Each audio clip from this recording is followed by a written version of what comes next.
When I first started this class, I did not know much about using media in the classroom to help students learn besides just practicing skills, using computer programs or websites.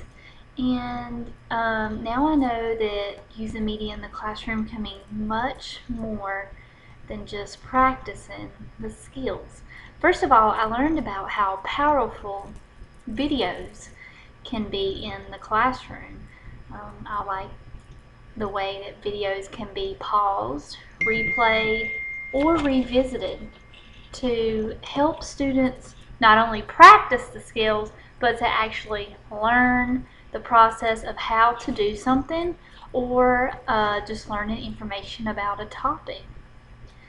And I also learned about flipping the classroom. I had no idea that this even happened. When I was in school and even in high school, we did not do anything like flipping the classroom where the students can learn at home through videos and using media and the internet.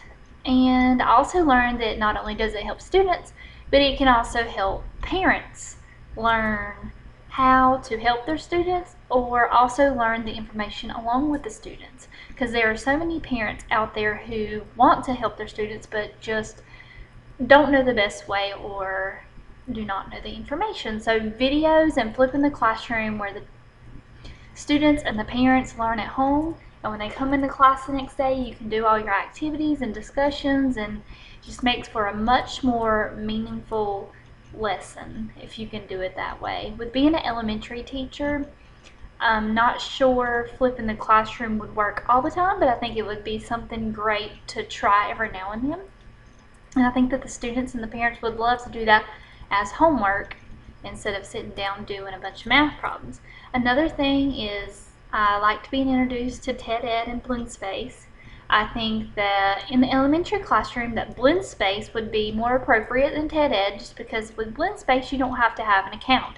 I like the way that the students can move through a series of different types of media to help them learn about one standard. And I created a lesson specifically for my classroom next year for second grade, and I cannot wait to do it and see how the students respond to that and how much they learn.